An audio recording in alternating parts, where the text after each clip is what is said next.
அனைவருக்கும் வணக்கம். இன்று உங்களிடத்தில் நான் பேசக்கூடிய வன உயிரினம் பாம்புகளின் அரசனான ராஜநாகத்தை பற்றி தான். பொதுவாக இந்த ராஜநாகம் என்று சொன்னாலே இந்த உலகத்தில் இருக்கக்கூடிய விஷத்தன்மை கொண்ட பாம்புகளிலே அதிக நீளம் கொண்ட பாம்பு என்றால் ராஜநாகம் தான். சராசரியாக 10 அடி முதல் 14 அடி வரை அந்த பாம்புகளின் நீளமானது இருக்கின்றது. மிகவும் அதிகமாக 18 அடி முதல் 19 அடி வரை கூட பதிவுகள் ஆகியிருக்கின்றன. இந்த ராஜநாகத்தினுடைய அந்த உடலானது மேற்புறம் ஒரு கருப்பு நிறம் என்று சொல்லலாம், இல்ல ஆலிவ் கிரீன் என்று கூட சொல்லலாம். அதோடு இருக்கக்கூடிய அந்த வெள்ளை நிற பட்டைகள் தான் மற்ற பாம்புகளிலிருந்து ராஜநாகத்தை பிரித்து காண்பிக்கின்றது. ராஜநாகம் என்றாலே அந்த படம் எடுக்கக்கூடிய தன்மை. பொதுவாக படம் எடுக்கின்ற அந்த பகுதி, அந்த ஹூட் என்று சொல்வார்கள், அந்த தலைப்பகுதியை விரித்து காண்பிக்கும். பொதுவாக அதன் தோல் பகுதி தான் அகலமாகின்றது என்று நாம் நினைத்துக் கொண்டிருப்போம். அவ்வாறு இல்லை. அதாவது அதனுடைய விலா எலும்புகளைத்தான், அதாவது தலைப்பகுதி, அதனுடைய கழுத்து பகுதி, கழுத்தை தாண்டி இருக்கக்கூடிய அந்த விலா எலும்புகளைத்தான் அதிகமாக விரித்து, அதோடு இருக்கக்கூடிய தசைகளையும் விரித்து அதிகமாக நம்மை அச்சுறுத்துவதற்காக படம் எடுக்கின்ற பொழுது தன்னுடைய அந்த விலா எலும்புகளை விரித்து நமக்கு காண்பிக்கின்றது. அது பொதுவாக இந்த ராஜநாகங்கள் என்று பார்த்தால் அதனுடைய நீளமானது 15 அடி என்று வைத்துக் கொண்டால், நம்மை தாக்குகின்ற பொழுது ஏறக்கூடிய அதனுடைய உடல் பாகத்திலே 15 அடி என்றால் 1/3 பங்கு உயரமாக நின்று நம்மை தாக்கக்கூடிய அந்த விஷயத்தையும் பார்க்கின்றோம். 15 அடி நீளம் என்றால் 5 அடி உயரமாக நின்று நம்முடைய மனிதனுடைய கண்களை நேருக்கு நேராக பார்க்கக்கூடிய திறன் கொண்டதாக ராஜநாகங்கள் இருக்கின்றது. அது மட்டுமல்லாமல் இந்த நிற்கக்கூடிய இடத்திலிருந்தே அவ்வாறாக நகரக்கூடிய ஒரு தன்மையும் ராஜநாகம் பெற்றிருப்பதால் ராஜநாகத்தை பார்த்தாலே நம் அனைவருக்கும் மிகப்பெரிய ஒரு பயமானது ஏற்படுகின்றது என்று சொல்லலாம். பொதுவாக ராஜநாகத்தை பிடிக்கின்ற போது கூட அதை ஸ்னேக் ரெஸ்கியூயர்ஸ் மிகவும் பாதுகாப்பாக அதை பிடிக்க வேண்டும். இல்லை என்றால் அவர்களுடைய உயிருக்கே மிகப்பெரிய ஆபத்தாக அமைந்துவிடும்.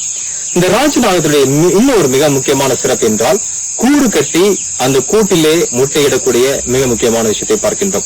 பொதுவாக ஆண் ராஜநாகமும் பெண் ராஜாவும் புணர்ச்சியில் ஈடுபட்ட பிறகாக ஆண் ராஜநாகம் சென்றுவிடும். ஆனால் பெண் ராஜநாகம் என்ன செய்கின்றது என்று பார்த்தால், இது போன்ற ஒரு மரத்திற்கு கீழாக உயரமான பகுதியை தேர்ந்தெடுக்கின்றது. ஏன் உயரமான பகுதி என்றால் மழை காலங்களிலே மழை நீரானது தேங்கிவிடக் கூடாது என்பதற்காக இந்த உயரமான பகுதியை தேர்ந்தெடுத்து அந்த மரத்திற்கு கீழாக இருக்கக்கூடிய அந்த சருகுகளையும் இலைகளை எல்லாம் தன் உடலை வைத்துக் கொண்டும் தன் தலையை வைத்துக் கொண்டும் ஒன்றாக சேமித்து ஒரு கூடுகளை உருவாக்கின்றது. அந்த கூடுகளிலே மீன் சாம்பர் என்று சொல்வார்கள், உள்மைய பகுதி. அந்த உள்மைய பகுதியிலேதான் இந்த பெண் பாம்புகள் முட்டையிடுகின்றது. பொதுவாக அந்த கருவுற்று 60 நாட்கள் அந்த முட்டையானது வயிற்றுக்குள்ளே இருக்கின்றது.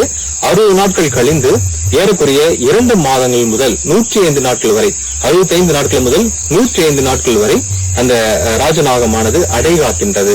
அடைகாக்கின்ற போது மிகவும் பாதுகாப்பாக அந்த கூட்டிலே அந்த சரியான வெப்பநிலையை சரியாக வைத்துக் கொண்டு அடைகாக்கின்றது. அந்த கிளச்சஸ் என்று சொல்வார்கள், அதாவது ஒரு முறை அந்த பாம்பானது எவ்வளவு முட்டையிடும் என்று பார்த்தால் நம்முடைய பதிவுகளிலே 7 முட்டைகளிலிருந்து 43 முட்டைகள் வரைக்கும் பதிவாகி இருக்கின்றது. அது அந்த முட்டைகள் பொறித்து அந்த ராஜநாகத்தினுடைய அந்த குட்டைகளானது வெளியே வருகின்றது. இந்த ராஜநாகத்தினுடைய உணவு என்னென்று பார்த்தால் கேனபாலிசம் என்று சொல்வார்கள். அதாவது ஒரு உயிரினம் தன்னை சார்ந்த அதே உயிரினத்தை அடித்து உன்றால் அதுக்கு பேர் கேனபாலிசம் என்று சொல்வார்கள். இந்த ராஜநாகமானது தன் இனமான பாம்புகளையே உண்கின்றது. எவ்வளவு விஷத்தன்மை கொண்ட பாம்பாக இருந்தாலும், கட்டுவிரியன், பிட் வைப்பர், அது போன்ற எத்தனை விஷத்தன்மை கொண்ட பாம்பாக இருந்தாலும் அந்த பாம்புகளை உண்ணக்கூடிய பழக்கத்தை ராஜநாகம் வைத்துக் கொண்டிருக்கிறது. அது உண்கின்ற காரணத்தினால்தான் சில இந்த மழைக்காடுகளில், ரெயின் ஃபாரஸ்ட்களில் அதிகமான பாம்புகளுடைய எண்ணிக்கை அதிகமாகாமல் இருப்பதற்காக இந்த ராஜநாகம் மிகப்பெரிய ஒரு சூழலியல் மேம்பாட்டை தருகின்றது என்று கூட நாம் சொல்லலாம்.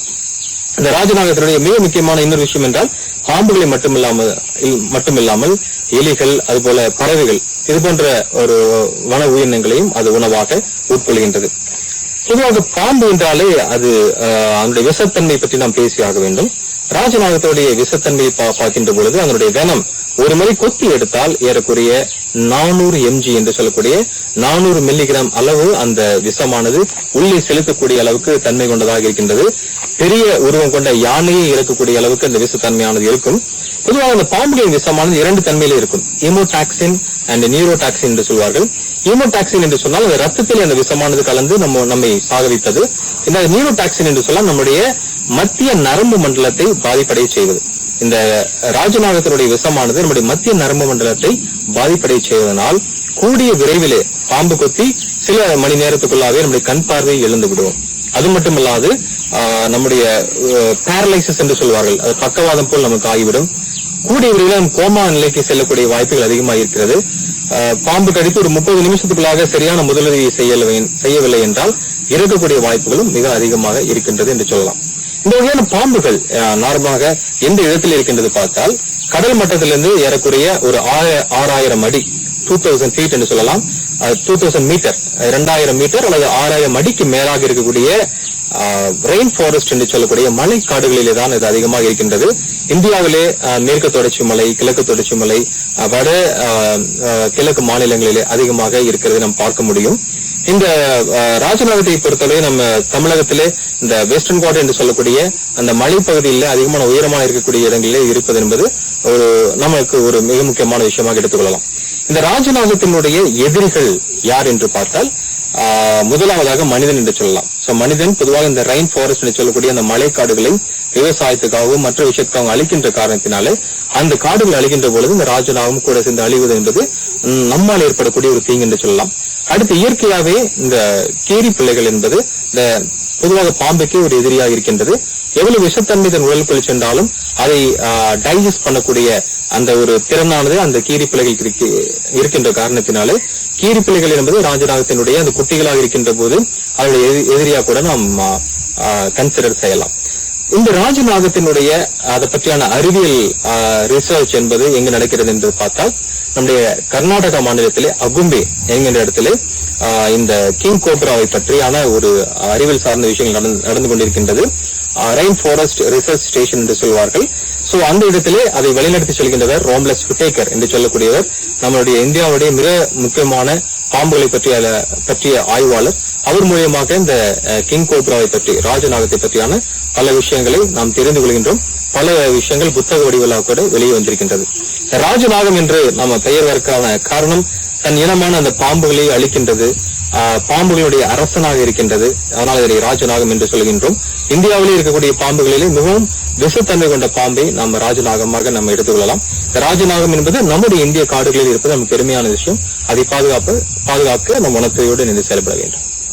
பிளே ஸ்டோர் மற்றும் ஆப் ஸ்டோரில் இருந்து பாலிமர் செயலியை QR கோடு மூலம் பதிவிறக்கம் செய்யுங்கள். செய்திகளை உடனுக்குடன் பெறுங்கள்.